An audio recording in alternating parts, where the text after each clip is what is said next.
Welcome to மில்லியம் Tamil academy. இந்த வீடியோவில் TNPSC 2025ஆம் ஆண்டுக்கு குரூப் 4 தேர்வில் சிலபஸ் சேஞ்ச் பண்ணி அறிவிப்பு வெளியிட்டிருக்காங்க. ஸோ டிஎன்பிஎஸ்சி அதிகாரப்பூர்வமாக என்ன சிலபஸ் கொடுத்துருக்காங்க அப்படின்றது தான் இந்த வீடியோவில் நம்ம பார்க்க போகிறோம். ஸோ அது மட்டும் இல்லாமல் 2025 குரூப் 4 தேர்வுக்கான தேர்வு தேதியும் டிஎன்பிஎஸ்சி அதிகாரப்பூர்வமாக அறிவிச்சிருக்காங்க. ஸோ அதையும் நம்ம பார்க்கலாம். ஸோ குரூப் 4க்கான புதிய சிலபஸ் பற்றி முழுமையாக தெரிஞ்சுக்க வீடியோவை ஸ்கிப் பண்ணாமல் பாருங்கள். நம்ம சேனலில் வரக்கூடிய latest government job, government schemes பற்றின அப்டேட்லாம் நீங்கள் தொடர்ந்து தெரிஞ்சுக்க நம்ம சேனலை சப்ஸ்கிரைப் பண்ணிக்கோங்க.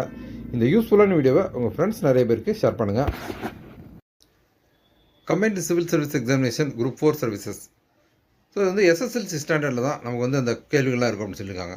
ஸோ குரூப் 4 அப்படின்னாலே 10th ஸ்டாண்டர்ட் சிலபஸில் தான் நமக்கு அந்த பாடத்திட்டங்கள் இருக்கும். ஸோ அதில் எந்த மாற்றமும் இல்லை. இப்போ ஸோ இதில் general studies 75 questions, aptitude mental ability 25 questions, Tamil eligibility come scoring test 100 questions. So அப்போ என்ன தான் மாற்றம் வந்திருக்கு, எல்லாமே அதே தானே, சேமாக தான் கொடுத்துருக்காங்க அப்படின்னு நீங்கள் நினைக்கலாம். ஸோ இதில் குறிப்பாக அந்த யூனிட் 1 உதாரணமாக எந்தெந்த யூனிட்டுக்கு எத்தனை கொஸ்டின்ஸ் அப்படின்றத அவங்க தெளிவாக கொடுத்துட்றாங்க. ஸோ இது நமக்கு ரொம்ப அட்வான்டேஜ். நம்ம குரூப் 4க்கு தயாராகணும் அப்படின்றப்போ ஸோ எந்த யூனிட்டுக்கு நம்ம எவ்வளோ முக்கியத்துவம் கொடுத்து படிக்கணும் அப்படின்றத நம்மளே அதாவது அஃபிஷியலாக டிஎன்பிஎஸ்சி அறிவிச்சிட்டாங்க. ஸோ நீங்கள் யூனிட்ஸ், அதாவது உதாரணமாக ஃபஸ்ட்டு யூனிட், அதாவது ஜென்ரல் சயின்ஸில் 5 கொஸ்டின்ஸ் தான் நாங்கள் கேட்க போகிறோம் அப்படின்ட்டாங்க. உதாரணமாக நீங்கள் 6th-லேருந்து 10th வரைக்கும் படிக்கிறீங்க அப்படின்னா நீங்கள் 5 கொஸ்டின்ஸ் தான் படிக்க போகிறீங்க. ஸோ அப்படின்றப்போ நம்ம அதுக்கு அந்த அளவுக்கு முக்கியத்துவம் கொடுத்து படித்தா போதும். ஸோ இது ரொம்ப முக்கியமான விஷயம். ஸோ இந்த பேட்டர்னை நம்ம ப்ரீவியஸ் இயர் கொஸ்டின் பேப்பரை பார்த்து யூனிட் 1, அதாவது சயின்ஸில் ஜென்ரல் சயின்ஸில் எத்தனை கொஸ்டின் வந்திருக்கு, அதுக்கு முன்னாடி வருஷம் எத்தனை கொஸ்டின் வந்திருக்கு அப்படின்னு நம்ம தேடி கண்டுபிடிக்கிற மாதிரி இருக்கும். ஸோ இப்போ அவங்களே தெளிவாக கொடுத்துட்றாங்க. ஸோ உங்களுக்கு ஜென்ரல் சயின்ஸில் 5 கொஸ்டின் அப்படின்றப்போ நம்ம அதுக்கேற்ற மாதிரி ஒவ்வொரு சப்ஜெக்ட்டையும் நம்ம முக்கியத்துவம் கொடுத்து படிக்கலாம். லாஸ்ட் இயரில் உதாரணமாக பார்த்தோம் அப்படின்னா ஜென்ரல் சயின்ஸில் ஒரு 8-10 கொஸ்டின்ஸ் அந்த மாதிரி வந்தது.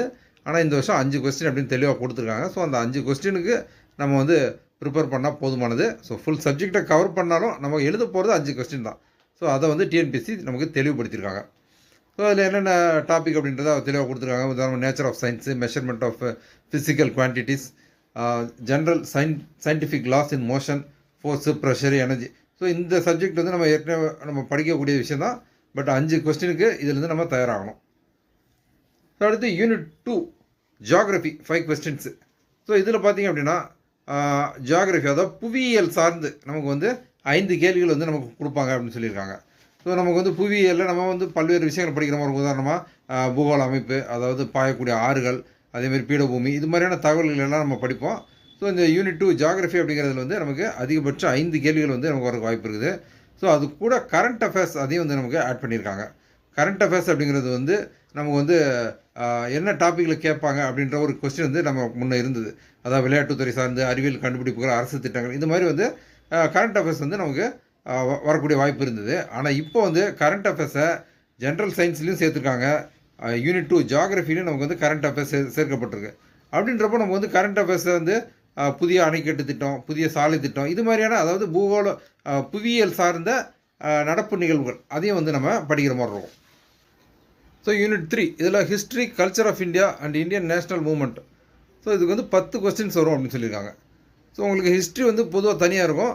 அந்த இந்திய தேசிய இயக்கங்கள் அது தனியாகவும் ஒரு 2 யூனிட்டாக வந்திருக்கும். ஸோ இப்போ அந்த 2 யூனிட்டையும் சேர்த்து ஒரே யூனிட்டாக கொடுத்துருக்குறாங்க. ஸோ இந்த இதில் இருக்கக்கூடிய அந்த 3 topic, history, culture of India, Indian national movement, இந்த 3 அந்த தலைப்புகள்லேருந்து உங்களுக்கு 10 கேள்விகள் வரதுக்கு வாய்ப்பு இருக்குது அப்படின்னு சொல்லியிருக்காங்க. ஸோ இது நமக்கு ரொம்ப யூஸ்ஃபுல்லான விஷயம். ஸோ நீங்கள் உங்களுக்கு அட்வான்டேஜ் இருக்குதோ, உதாரணமாக எனக்கு இந்தியன் நேஷ்னல் மூவ்மெண்ட் ரொம்ப பிடிக்கும், நான் நல்லா படிக்கணும்னு விரும்பக்கூடிய ஒரு சப்ஜெக்ட்டு, எனக்கு ஜியாகிரஃபி எனக்கு அவ்வளோவா இன்ட்ரெஸ்ட் இல்லை அப்படின்னு சொல்லும்போது நீங்கள் உங்களுக்கு எதில் கேள்விகள் அதிகமாக வர வாய்ப்பு இருக்குது அப்படின்றத அவங்க தெளிவாக உங்களுக்கு ஒரு கைடன்ஸ் கொடுத்துருக்காங்க டிஎன்பிஎஸ்சி. ஸோ இந்த கைடன்ஸ் ரொம்ப ரொம்ப நமக்கு முக்கியம். நம்ம ப்ரீவியஸ் இயர் கொஸ்டின் பேப்பரை பார்த்து தான் ஹிஸ்ட்ரியில் எவ்வளோ கொஸ்டின் வந்திருக்கு அப்படின்றத நம்ம தெரிஞ்சுக்கிட்டு நம்ம படிக்கிற மாதிரி இருக்கும். ஸோ இப்போ அவங்க தெளிவாக அந்த சிலபஸ் அஃபிஷியலாகவே அனௌன்ஸ் பண்ணியிருக்கறனால ஸோ யாருக்கு எதில் இன்ட்ரெஸ்ட் அதிகமோ, நீங்கள் அது எதுக்கு மதிப்பெண்கள் அதிகமாக கிடைக்க வாய்ப்பு இருக்கோ அதை நீங்கள் நல்லா படிக்கிறதுக்கு ஒரு தெளிவான வழிகாட்டுதல். ஓகே, இப்போ history, culture of India, Indian national movement, இதில் 10 கேள்விகள். ஸோ இதில் வரக்கூடிய அந்த தலைப்புகள் அப்படின்றது அப்படியே தான் இருக்குது. உதாரணமாக Indus valley civilisation, Guptas, Delhi sultans, Mughals, Marathas, south Indian history. So இது மாதிரி ஆரம்பித்து உங்களுக்கு அந்த பல்வேறு தலைவர்கள், உதாரணமாக டாக்டர் அம்பேத்கர், பகத்சிங், பாரதியார், சிதம்பரனார், தந்தை பெரியார், ஜவஹர்லால் நேரு, ரவீந்திரநாத் தாகூர், காமராஜர், மகாத்மா காந்தி, மௌலானா அப்துல் கலாம், ஆசாத், ராஜாஜி, சுப்பையா, சந்திரபோஸ், முத்துலட்சுமி அம்மையார், Moovalur Ramamirtham and other national leaders. Okay, different models of education of Tamil Nadu movements. Okay, so இந்த மாதிரி உங்களுக்கு யார் யாருடைய அந்த வாழ்க்கை சம்பவங்கள்லேருந்து கேள்விகள்லாம் கேட்கப்பட இருக்குது அப்படின்றத அவங்க தெளிவாக கொடுத்துருக்குறாங்க. ஸோ உங்களுக்கு வந்து தெளிவான ஒரு வழிகாட்டுதல் வந்து டிஎன்பிஎஸ்சி கொடுத்துருக்குறாங்க.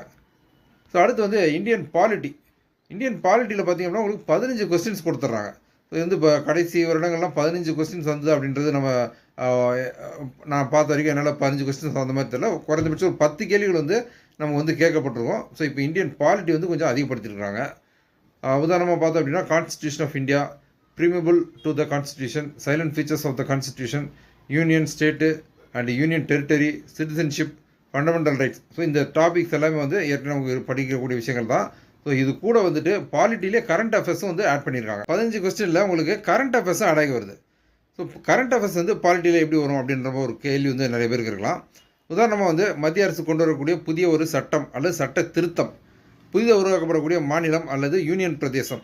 ஸோ இது மாதிரி மத்திய மாநில அரசுடைய அரசியல் சார்ந்த அந்த சட்ட திருத்தங்கள் மற்றும் நடவடிக்கைகள் இது வந்து நடப்பு நிகழ்வுலேயே.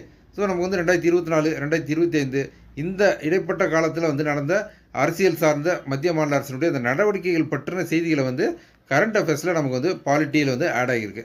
ஸோ நம்ம வந்து படிக்கும்போதே வந்துட்டு கரண்ட் அஃபேர்ஸ் அப்படின்றது விளையாட்டுத்துறை சார்ந்து அல்லது அறிவியல் துறை சார்ந்து அப்படி சாதனைகளை மட்டும் நம்ம படிச்சிடாமல் அரசியல் சார்ந்தும் நம்ம வந்து என்ன மாதிரியான மாற்றங்களை வந்து மத்திய மாநில அரசுகள் ஏற்படுத்துகிறாங்க அப்படின்றத தொடர்ந்து நம்ம வந்து படித்தோம் அப்படின்னா தான் இந்த கொஸ்டின்ஸ்லாம் நம்ம ஈஸியாக அட்டன் பண்ண முடியும். அடுத்து வந்து இந்தியன் எக்கானமி டெவலப்மெண்ட் அட்மினிஸ்ட்ரேஷன் இன் தமிழ்நாடு 20 கொஸ்டின்ஸ் கேட்டிருக்காங்க. ஸோ உண்மையிலே வந்து இது வந்து அதாவது கடந்த ஆண்டுகளை விட கேள்விகள் வந்து நிச்சயமாக அதிகப்படுத்தியிருக்காங்க. எனக்கு தெரிஞ்சு ஒரு 10 கேள்விகள் அது மாதிரி தான் வந்து டெவலப்மெண்ட் அட்மினிஸ்ட்ரேஷன் தமிழ்நாடு அதில் வந்து நமக்கு வந்து வந்துகிட்டு இருக்கோம். ஸோ இப்போ வந்து யூனிட் 5ல் மொத்தமாக வந்து 20 கொஸ்டின்ஸ் கொடுத்துருக்காங்க, இந்திய பொருளாதாரம் மற்றும் டெவலப்மெண்ட் அட்மினிஸ்ட்ரேஷன் தமிழ்நாடு. ஸோ இது வந்து ரொம்ப முக்கியமான ஒரு டாப்பிக்கு. ஸோ வந்து நமக்கு 20 கொஸ்டின் நம்ம இதில் அட்டன் பண்ண போகிறோம் அப்படின்றத நம்ம மைண்டில் வச்சு படிக்க வேண்டிய ஒரு விஷயம். ஸோ எக்கானமிலாம் கடந்த வருடங்கள்லாம் பார்த்தோம் அப்படின்னா ஒரு 5 கேள்விகள் அதிகபட்சம் வந்திருக்கலாம். டெவலப்மெண்ட் அட்மினிஸ்ட்ரேஷன் தமிழ்நாட்டில் வந்து ஒரு 5லேருந்து 10 கேள்விகள் வந்திருக்கலாம். இப்போ மொத்தமாக வந்து நமக்கு 20 கொஸ்டின்ஸ் கொடுத்துருக்காங்க.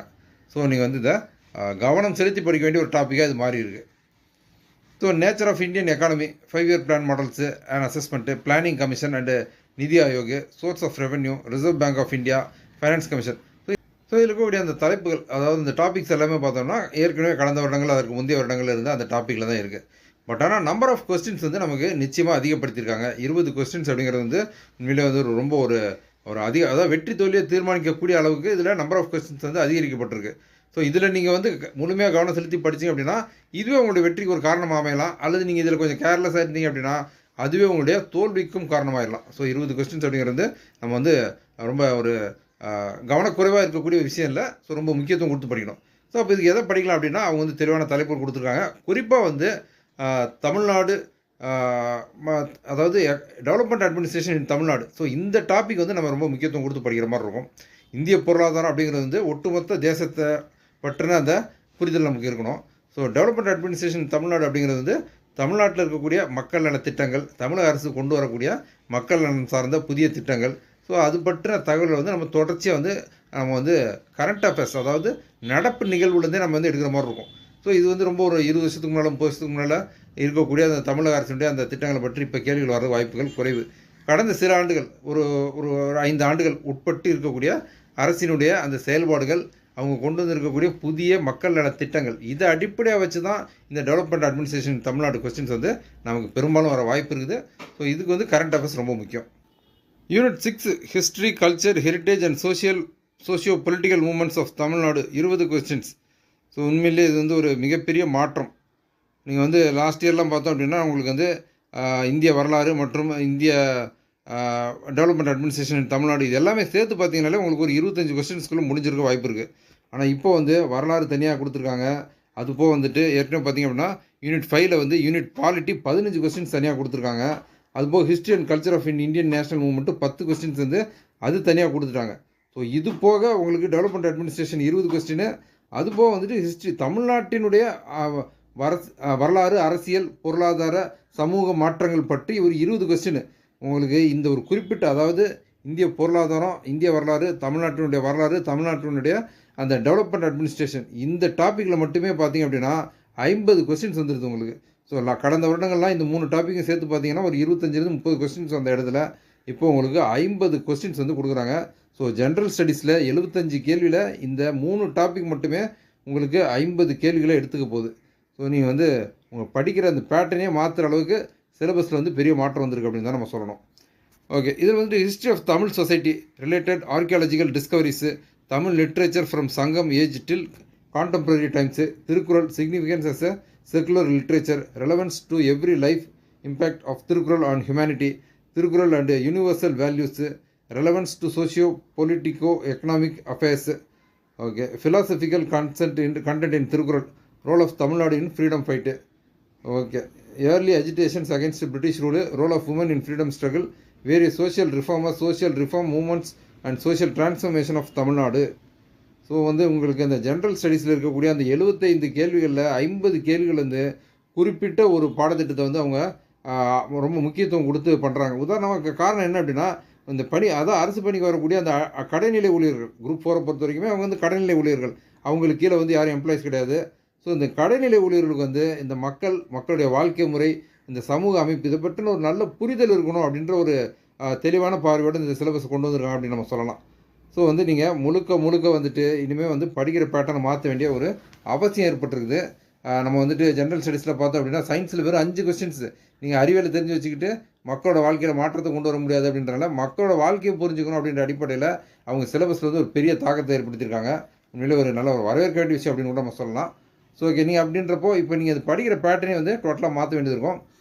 குறிப்பாக வந்துட்டு தமிழ்நாட்டினுடைய வரலாறு, தமிழ்நாட்டினுடைய சமூக அமைப்பு, தமிழ்நாட்டினுடைய பொருளாதாரம் மற்றும் தமிழ்நாட்டினுடைய அந்த வளர்ச்சி சார்ந்த அரசியல், இந்த டாப்பிக்கை வந்து நீங்கள் ரொம்ப மெயினாக படிச்சிங்க அப்படின்னா தான் வந்து ஜென்ரல் ஸ்டடீஸில் நிச்சயமாக மார்க் எடுக்க முடியும். ஸோ உங்களுக்கு வெற்றி தோல்வியை தீர்மானிக்கக்கூடிய இடத்துல இன்றைக்கி வந்து வரலாறு மற்றும் சமூக பொருளாதார மாற்றங்கள், முன்னேற்றங்கள், இந்த டாபிக் வந்து இருக்குது.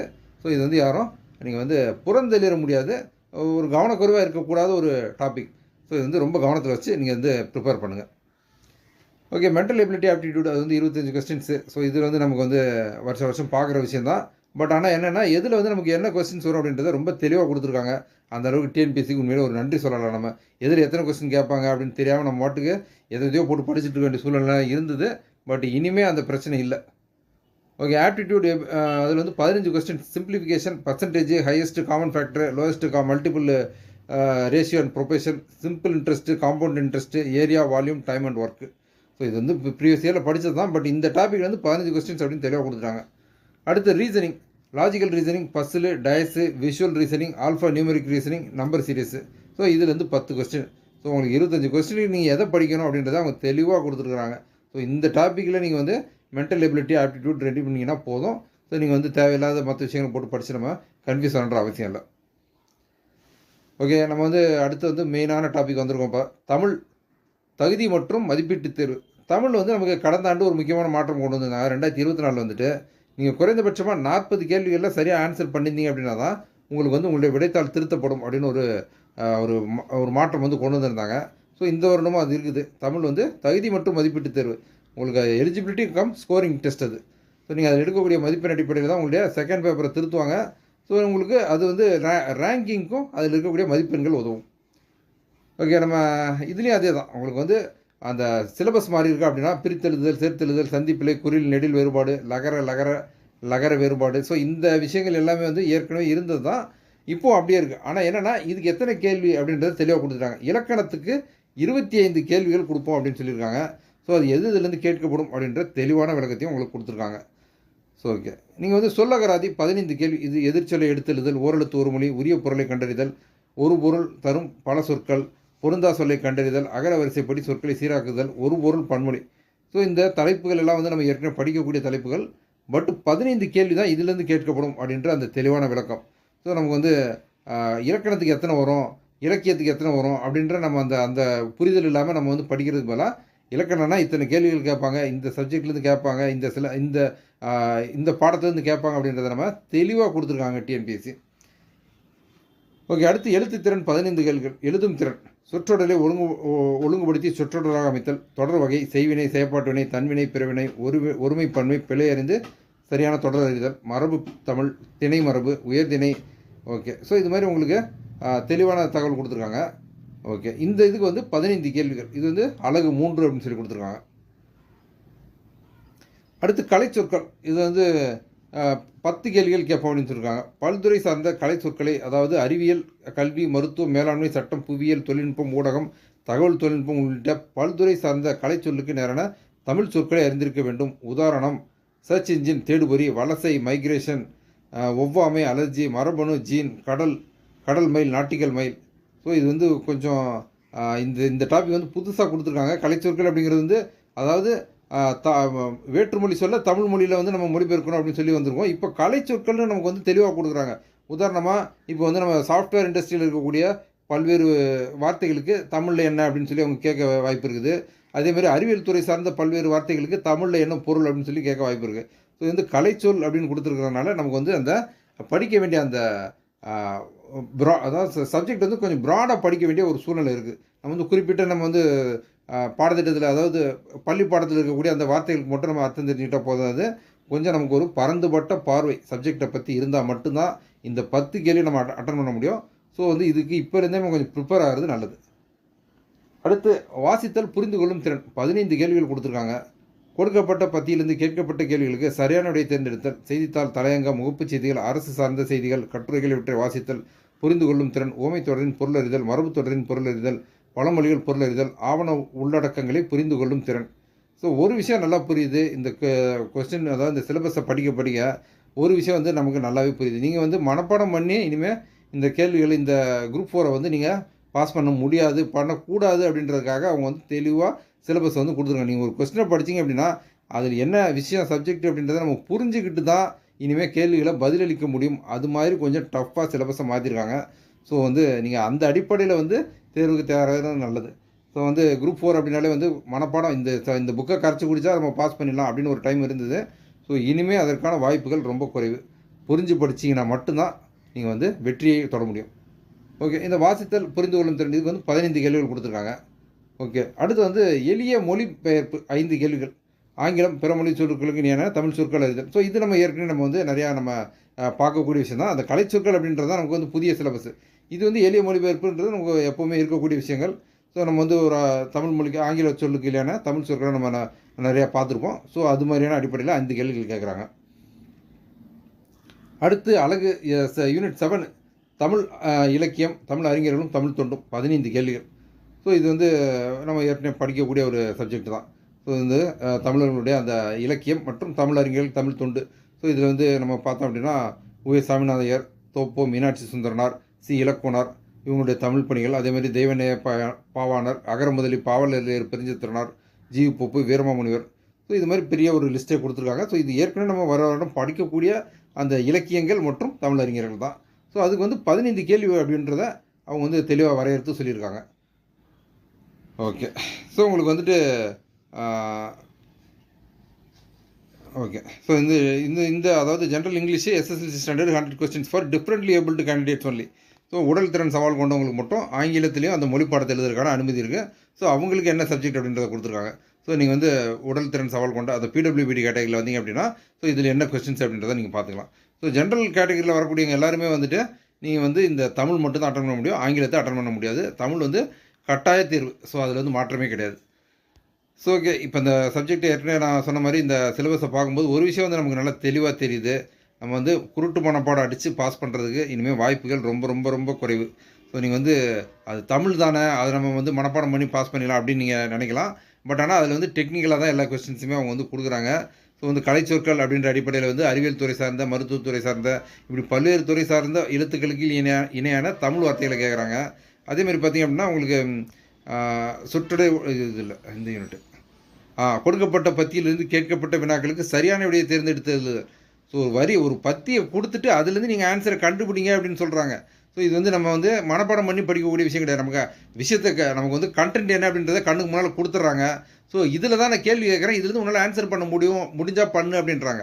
அப்போ விஷயம் என்ன அப்படின்னா அவங்க கொடுத்துருக்கக்கூடிய அந்த கண்டென்ட் அப்படிங்கிறது வந்து நம்ம புரிஞ்சு படிக்க வேண்டிய விஷயம். அவங்க கேட்கக்கூடிய கேள்வி அப்படிங்கிறது நம்மளை ட்விஸ்ட் பண்ணுவாங்க. அதாவது குழப்பம், அந்த கேள்வியில் வந்து நம்மளை குழப்புறதுக்கான வாய்ப்புகள் நிறைய அதிகம் இருக்கும். ஸோ நம்ம கேள்வியை சரியாக புரிஞ்சுக்கிட்டு அந்த கண்டென்ட்டையும் சரியாக புரிஞ்சுக்கிட்டால் மட்டும்தான் 15 கேள்வி கேட்குறாங்க. சும்மா 15 கேள்வின்றது சாதாரண விஷயம் கிடையாது. 1 மதிப்பெண், அரை மதிப்பெண்ணெல்லாம் வெற்றியை தர விட்டவங்க எவ்வளோ பேர் இருக்காங்க.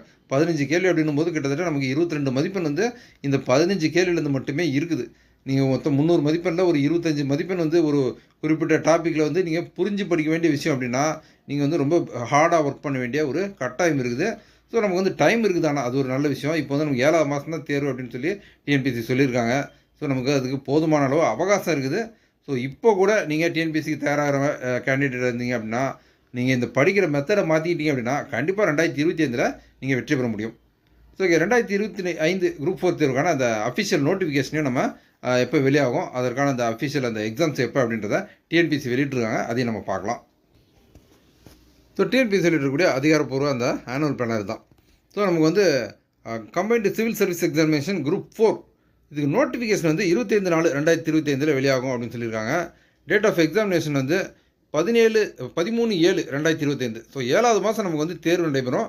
நோட்டிஃபிகேஷன் 4வது மாதம் வெளியாகும் அப்படின்னு சொல்லியிருக்காங்க. ஸோ இது வந்து டென்டேட்டிவ் டேட் தான். ஸோ டென்டேட்டிவாக இருந்தாலுமே அதாவது தோராயமான தேதி தான். ஸோ ஆனால் நமக்கு ஒரு சில வாரங்கள் வேணால் முன்ன பின்ன ஆகலாமே தவிர இதுலேருந்து ரொம்ப தள்ளி போகிறதுக்கான வாய்ப்புகள் ரொம்ப ரொம்ப குறைவு.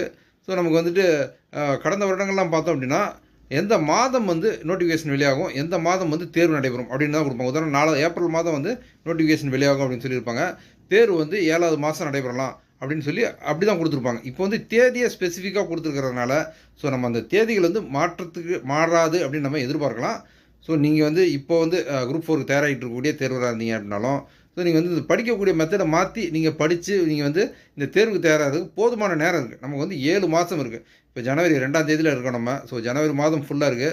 நீங்கள் வந்து இந்த ஜனவரியிலேருந்து உங்களுக்கு ஜனவரி, பிப்ரவரி, மார்ச், ஏப்ரல், மே, ஜூன் 6 மாதங்கள் இருக்குது. ஸோ அந்த கடைசி ஒரு 2 வாரம் வந்து நீங்கள் ஃபுல் அண்ட் ஃபுல் ரிவிஷனுக்கு வச்சுக்கிட்டாலுமே நீங்கள் இந்த 6 மாதம் வந்து முழுமையாக தயாரானீங்க அப்படின்னா 2025 குரூப் 4 தேர்வு வெற்றி பெற்று நீங்களும் அரசு பணியில் சேரலாம். ஸோ டிஎன்பிஎஸ்சி குரூப் 4 தேர்வுக்கு தயாராகக்கூடிய ஆஸ்பிரண்ட்டாக இருந்தீங்க அப்படின்னா நீங்கள் வந்து முதல்ல இந்த சிலபஸை முழுமையாக படித்து பாருங்கள். அந்த லிங்க் வந்து நான் உங்களுக்கு டிஸ்கிரிப்ஷனில் கொடுக்குறேன். அதில் போய்ட்டு நீங்கள் இந்த முழுமையான சிலபஸை டவுன்லோட் பண்ணி ஒரு முறைக்கு 2 முறை படித்து பாருங்கள். ஸோ இவ்வளோ நாள் வந்து நம்ம மனப்பாடம் பண்ணி பாஸ் பண்ணிடலாம் அப்படின்ற ஒரு நிலைமை இருந்தது. ஸோ இனிமேல் வந்து புரிஞ்சு படித்தா மட்டும்தான் பாஸ் பண்ண முடியும். ஸோ அதுக்கேற்ற மாதிரி தான் இப்போ இந்த சிலபஸே வந்து டிஎன்பிஎஸ்சி கொண்டு வந்திருக்காங்க. ஸோ நீங்கள் வந்து சிலபஸை அடிப்படையாக வச்சு கொஞ்சம் படிக்கிற முறையை மாற்றிக்கிட்டு இப்போலேருந்து ஒரு 6 மாதங்கள் கண்டினியூஸாக படித்தீங்க அப்படின்னா நிச்சயமாக 2025 நீங்களும் அரசு பணியில் சேர முடியும். ஸோ டிஎன்பிஎஸ்சி குரூப் 4 மூலமாக அரசு பணிக்கு முயற்சி செஞ்சுட்டு இருக்கக்கூடிய தேர்வர்கள் அனைவருக்கும் 2025 உங்களுக்கும் அரசு பணி கிடைக்க அட்வான்ஸ் வாழ்த்துக்கள். ஸோ இந்த வீடியோ பற்றின உங்களுடைய கருத்துக்கள் என்ன, ஸோ இதில் உங்களுக்கு ஏதாவது சந்தேகங்கள் இருக்குதா அப்படின்றத கமெண்ட்டில் ஷேர் பண்ணுங்கள். நம்ம சேனலில் வரக்கூடிய latest government job, government schemes பற்றின அப்டேட்லாம் நீங்கள் தொடர்ந்து தெரிஞ்சுக்க நம்ம சேனலை சப்ஸ்கிரைப் பண்ணிக்கோங்க. இந்த யூஸ்ஃபுல்லான வீடியோவை உங்கள் ஃப்ரெண்ட்ஸ் நிறைய பேருக்கு ஷேர் பண்ணுங்கள். மீண்டும் இன்னொரு வீடியோ சந்திப்போம்.